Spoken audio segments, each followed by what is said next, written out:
रास लीला का समय आ गया है। आज दास बहुत गंभीर है। क्यों? क्योंकि आज का विषय बड़ा गंभीर है। विषय तो सब दिन का गंभीर है, लेकिन आज के विषय को थोड़ा मन लगा के सुनना चाहिए। मन लगा के नहीं सुनने से राश शब्द का, महाराश शब्द का अर्थ हमारे हृदय को ठीक ठीक समझ में नहीं आता है। लोग सोचते हैं महारास माने, रास लीला माने सिर्फ नृत्य करना, भाव भंगिमा करना और आनंद उत्सव मनाना, उछलना कूदना, यही सब रास है। ऐसा नहीं है, उसका वर्णन आएगा।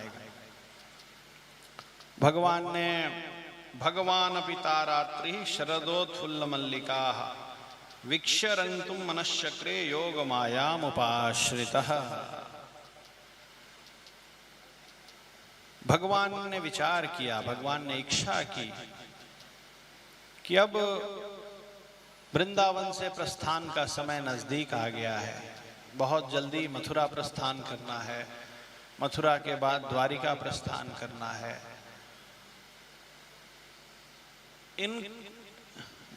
इसके पूर्व ये जो मेरे प्रेमी लोग हैं, ये गाय हैं, बछड़े हैं, ये छोटे छोटे बालक हैं, ये माता जी लोग हैं, गोपिकाएं हैं, मुझे इनको अपना परिपूर्ण अनुभव देना चाहिए। रास, महारास, रास शब्द जो है वो रस से बना है। रस कहते हैं उपनिषदों में भगवान को रसो वै सह, वो स्वयं रस हैं। रस माने होता है आनंद। जो सात्विक आनंद है उसको रस कहते हैं। इसीलिए अच्छी चीज को सरस कहते हैं। सरस, साथ रस के सहित सरस कहते हैं ना भगवान को। सरस दरस दीजो कृष्ण प्रणत पाल प्रभु हमारी सुध लीजो। भीर पड़ी पीर हरो अब उबार मोही लीजो। तो भगवान रस स्वरूप हैं। कुछ लोग बैठ के खाली समय में और एक रस का आनंद लेते हैं। वो रस है निंदा रस, चुगली रस, उसमें भी बड़ा रस आता है। वो रस का यहाँ वर्णन नहीं है। जो सात्विक आनंद है, भगवान का गुणानुवाद सुन के जो आनंद आता है, भगवान की सेवा करके जो आनंद प्राप्त होता है, वो रस, वो साक्षात रस स्वरूप है, आनंदमय है। सच्चिदानंद रूपाय, सच्चित आनंद, आनंद के पहले भी सत और चित लगा है। परम सात्विक, परम शुद्ध, हितैषी आनंद, अहित करने वाला आनंद नहीं। संसार में अहित करने वाला भी आनंद होता है, उसको कहते हैं विषयानंद। विषय और इंद्रिय के संयोग से जो आनंद आता है वो विषयानंद है। जैसे कोई कुछ खा रहा है, कुछ पी रहा है, इससे शरीर को हानि होने वाली है, आत्मा का पतन होने वाला है, ये सब विषय का आनंद है। तो भगवान वो भगवद आनंद है, वो अलग है, बहुत विशेष है। ध्यान दीजिए सभी लोग। तो रस का ये अर्थ है, रस से बना है रास।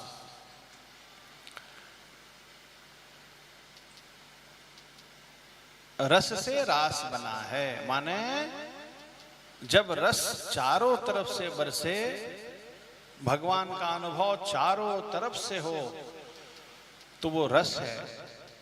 और इसमें दो कथा है, रस, रास भी है और महारास भी है। और जब रस परिपूर्ण रूप से बरसे उसको कहते हैं महारास। इसको ध्यान से सुनिए।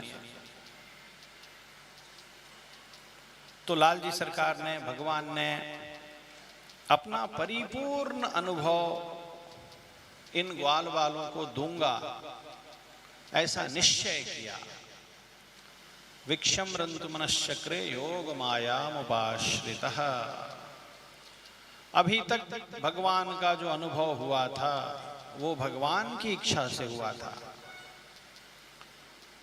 ब्रह्मा जी देवताओं सहित जब क्षीर सागर के तट पे गए थे तो उन्होंने भगवान से ये नहीं कहा था कि प्रभु आप श्री कृष्णावतार ले लीजिए और प्रभु आप नंद बाबा यशोदा मैया के पुत्र बन जाइए, प्रभु आप माखन चोरी लीला कीजिए, प्रभु आप दामोदर लीला कीजिए, माता जी आपको उखल से बांधेगी ये लीला कीजिए, ऐसा उन्होंने नहीं कहा था। भगवान ने स्वयं कहा था वसुदेव गृहे साक्षात, जाओ मैं वसुदेव देवकी के घर में आ रहा हूं और वहां से ब्रजमंडल में आऊंगा। लेकिन उनमें से सबके भाव अलग हैं, हर व्यक्ति अलग अलग होता है।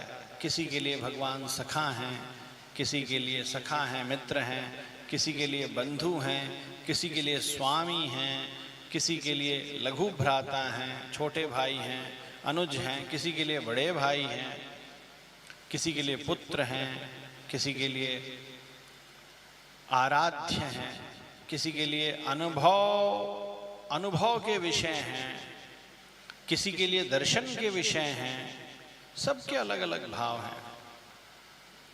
तो लाल जी ने विचार किया कि अब वृंदावन से चलने का समय हो गया है। पृथ्वी पे जिस कारण से अवतार लिया है उनमें एक कारण है पृथ्वी के बोझ को हल्का करना।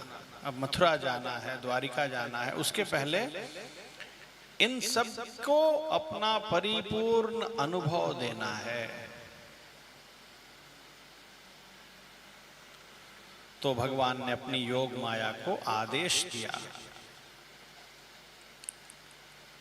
खूब सुंदर शरद पूर्णिमा की रात्रि हो गई। शरद पूर्णिमा की रात्रि है। शरदोत्फुल्ल मल्लिका भगवान पिता रात्रि ही। भगवान ने अपने शयन कक्ष के खिड़की को खोला और देखा, सुंदर पूर्णिमा का चांद चमक रहा है, दिशाएं एकदम स्वच्छ हैं, निर्मल हैं और सभी वृक्षों ने फल फूल प्रकट कर दिया है। सभी वृक्षों ने पुष्प से धरित्री को, इस धरित्री माँ को सजा दिया है।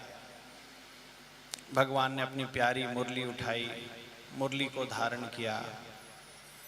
भगवान यमुना जी के तट पे गए और भगवान ने अपने मुरली को बजाया। बहुत सुंदर है। हमारे प्रिय आत्मबंधुओं, जब व्यक्ति भगवान की तरफ आता है तो शास्त्र उसको बताते हैं, जो शुरुआती शास्त्र होते हैं वो उसको बताते हैं कि तुम भगवान को पुकारो, हमें भगवान को पुकारना चाहिए।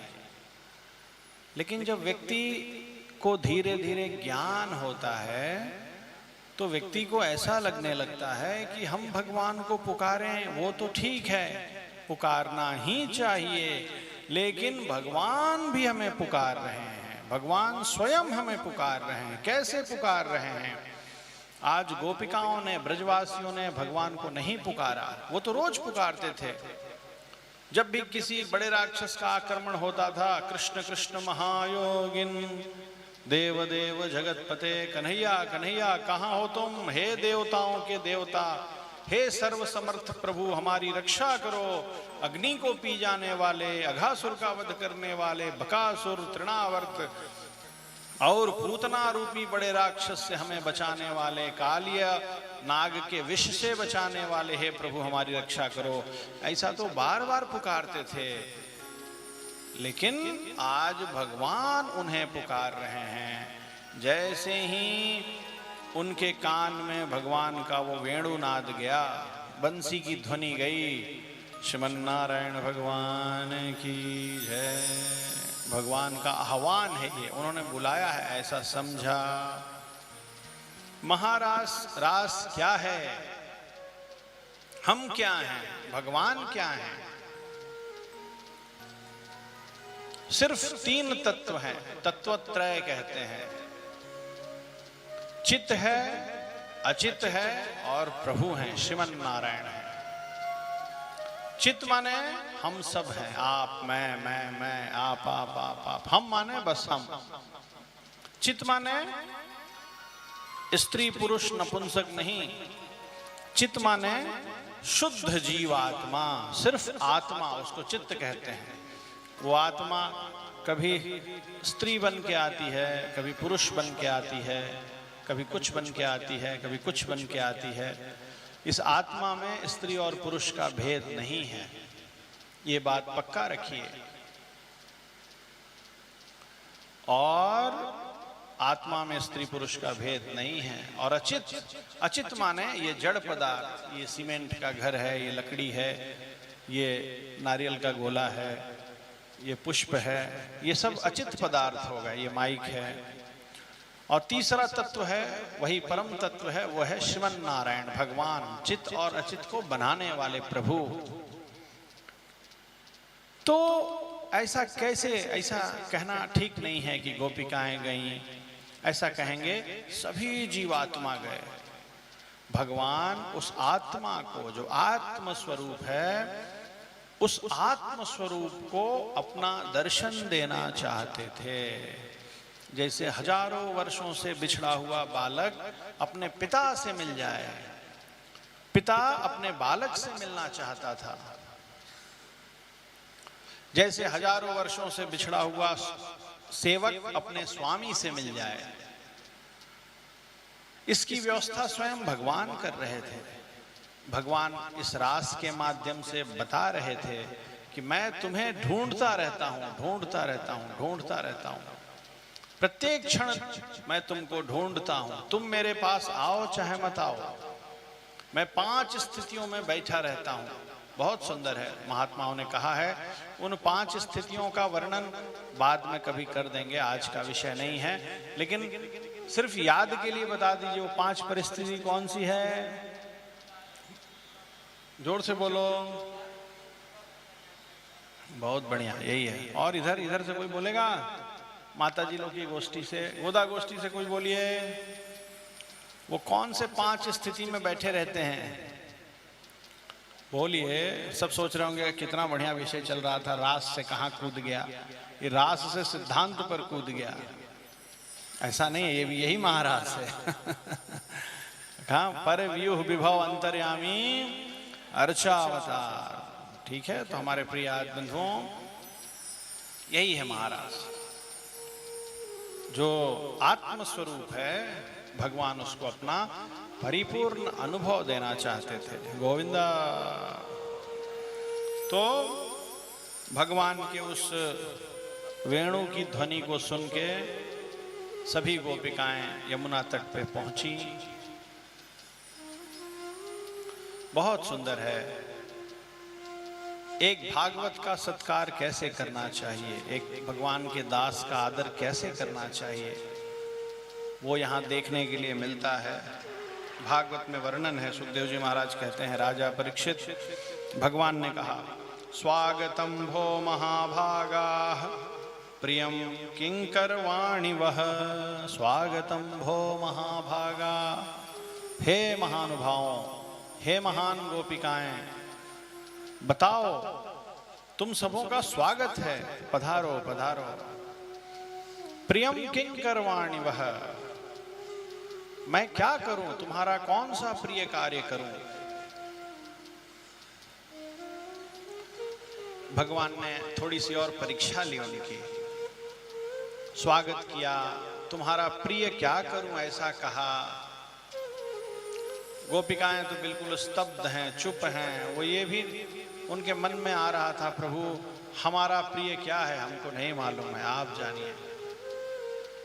आप तो श्रीमन नारायण हैं, परात्पर परब्रह्म हैं, हमारा प्रिय क्या है आप जानिए, आपसे ज्यादा हमें नहीं मालूम। बस आपने बुलाया है, आपकी आज्ञा हुई, हम सब आपकी सेवा में पधार गए हैं। पूरा जत्था का जत्था बना के, कई हजार।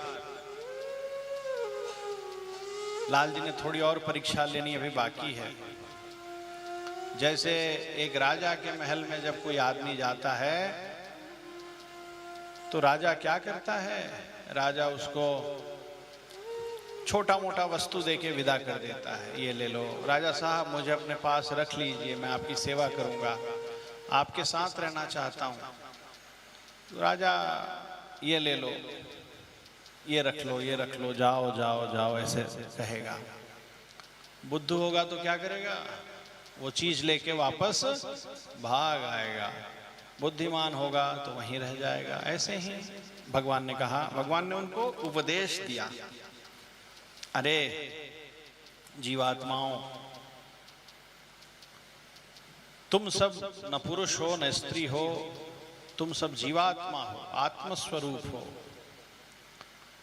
पृथ्वी पे गृहस्थी में वास कर रहे हो। गृहस्थ लोगों को, जो घर परिवार वाले लोग हैं, चाहे वो पुरुष हों या स्त्री हों, उन सबको मर्यादा में रहना चाहिए।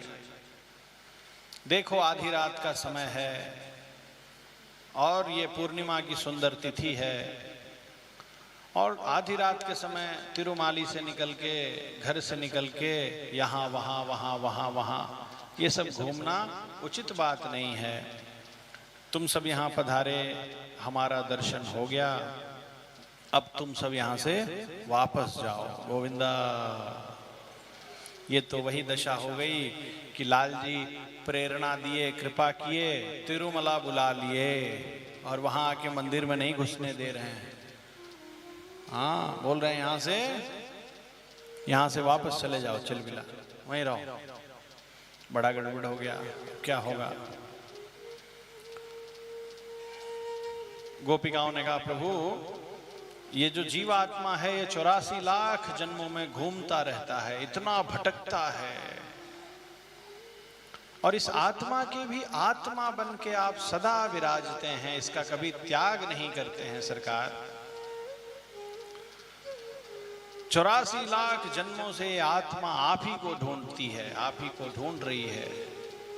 हमारे शरीर की इंद्रियां, जिह्वा, पेट, ये भोजन को ढूंढता है, गला पानी को ढूंढता है, नाक सुगंध को ढूंढता है, हमारी बुद्धि व्यापार को ढूंढती है, आंखें सुंदर दृश्यों को ढूंढती है, लेकिन ये जो हमारी आत्मा है वो एकमात्र बस प्रभु को ढूंढती है, श्रीमन नारायण को ढूंढती है। कहाँ है मेरे स्वामी, कहाँ है मेरे प्रभु, मेरे पिता त्वमेव माता च पिता त्वमेव। मेरे पिता और माता जो हैं ये ही मात पिता सब जग के, करत सदा प्रतिपाल, भज मन श्री लक्ष्मी नारायण, करुणा सिंधु दीन दयाल। कहाँ है मेरे वो करुणा सिंधु दीन दयाल, मेरे माता पिता, मेरे प्रभु। तो गोपिकाओं ने कह दिया कि प्रभु हम 84 लाख जन्मों से भटकते हुए आप ही को ढूंढ रहे हैं, बस अब हम कहीं नहीं जाएंगे। भगवान ने उनके स्वरूप का थोड़ा परीक्षा लिया। लाल जी सरकार सब जानते हैं गोपिकाओं का स्वरूप कैसा है, फिर भी इस कथा को शास्त्र में लिखा जाएगा तो गोपिकाओं से ऐसी चर्चा जरूरी थी। लाल जी को बहुत प्रसन्नता हुई, बहुत प्रसन्नता हुई। जब कोई व्यक्ति भगवान के पास एकमात्र उनके सुख के लिए जाता है तो उन्हें बहुत प्रसन्नता होती है, ठीक वैसे ही जैसे आपको होती है। आपकी माँ आपके पास स्वार्थ के कारण नहीं आती है, वो जन्म दे के पालती है, तब वो ये भी नहीं सोचती है कि कभी बुढ़ापे में मेरा सहारा बनेगा, नहीं सोचती है। कई बार माँ को उल्टा फल भी मिलता है, हाँ बहू बेटे बहुत त्रास देते हैं, लेकिन फिर भी नहीं सोचती है। तो हमारे प्रिय आत्मधो भगवान के पास तो पूरा जगत जाता है। अभी पीछे के कथाओं में देवी देवता कितनी दफा गए, लेकिन सभी किसी न किसी कारण से जा रहे हैं, अपने स्वार्थ के लिए जा रहे हैं। हमारी भलाई कर दो, हमें मोक्ष दे दो, हमारा दुख दूर कर दो, हमें राज्य दे दो, हमारा हेल्थ अच्छा कर दो। कोई ना कोई स्वार्थ है, लेकिन गोपिकाएं आज स्वार्थ के कारण नहीं आई हैं, कभी नहीं आई हैं। वो ऐसे महाभागवत हैं, उनका स्वरूप ऐसा है कि आज भगवान ने उन्हें स्वयं बुलाया है, गोविंदा। और जिसका जैसा भाव है, सख्य भाव और भर्तृभार्या भाव और वात्सल्य भाव, भगवान ने सबकी इच्छा को पूर्ण करने के लिए दो भक्त मिलेंगे, भगवान और भागवत मिलेंगे तो क्या करेंगे?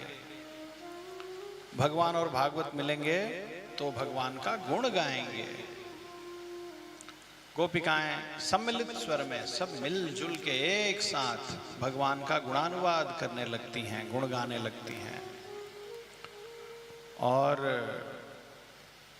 जितनी वेद की ऋचाएं हैं, संगीत के जो भी स्वर हैं, वो सप्त स्वर हैं, वो सभी उस संकीर्तन में, उस कीर्तन में स्वयं को धन्य करने के लिए आ जाते हैं। और भगवान स्वयं वेणु गान करते हैं, वेणु बजाते हैं, भावपूर्ण भगवान का संकीर्तन करते करते करते करते भाव की ऐसी अवस्था में पहुंच जाते हैं जब उन्हें ये भी भान नहीं रहता है कि समय क्या है, हम कौन हैं, प्रभु कौन है। भावपूर्ण नृत्य करने लगते हैं। ऐसा बड़ा सुंदर आनंदमय समय चल रहा होता है। और थोड़ा दुख का समय आने वाला है। भाव के धरातल से थोड़ा नीचे आ जाइए, और फ्लाइट लैंड करने वाली है। एक बड़ी गड़बड़ हो जाती है। ऐसे सुंदर भावपूर्ण समय में गोपिकाओं के मन में अचानक से ये भाव आ जाता है कि संसार में हम बाकी जीवात्माओं से श्रेष्ठ हैं। भगवान सब कुछ सहन कर सकते हैं, सब कुछ। उन्होंने सबरी माँ के बेर की अवस्था नहीं देखी थी, विदुर के साग की सुंदरता नहीं देखी थी, चीर बढ़ाते समय, वस्त्र बढ़ाते समय द्रौपदी की अवस्था नहीं देखी थी, अर्जुन का रथ हाँकते समय मैं श्री का पति हूँ, श्रीनिवास हूँ, अपनी अवस्था नहीं देखी थी। भगवान ये सब नहीं देखते हैं, सब कुछ स्वीकार कर सकते हैं, लेकिन भगवान अभिमान को स्वीकार नहीं कर सकते हैं। जैसे ही गोपिकाओं को मान आ गया, जैसे ही लालजी सरकार को ये पता चला, जहां ये मान है, जो अभिमान का प्रारंभिक रूप है, शुरुआती है, बीज है, अंकुर है, यही मद बनेगा, उसके बाद अभिमान बन जाएगा। इसके साथ तो गुजारा नहीं है। जैसे ही ऐसा पता चला, भगवान उस रास के बीच से अंतर ध्यान हो गए। गोविंदा गोविंदा। जैसे प्राण निकल जाए, जैसे बच्चा माता जी के हृदय से लग के दूध पी रहा हो और माँ उसको अलग कर दे, वो बच्चा अतृप्त रह जाए। जैसे प्यासा जल पी रहा हो और उससे कोई जल का लोटा छीन ले, भूखा भोजन कर रहा हो और उससे कोई थाली छीन ले, जैसे माँ से उसका शिशु अलग कर दिया जाए, ऐसे ही जैसे मछली को पानी से निकाल दिया जाए। सबसे अच्छा उदाहरण यही है। गोपिकाओं की क्षण भर में वैसी ही दशा हो गई।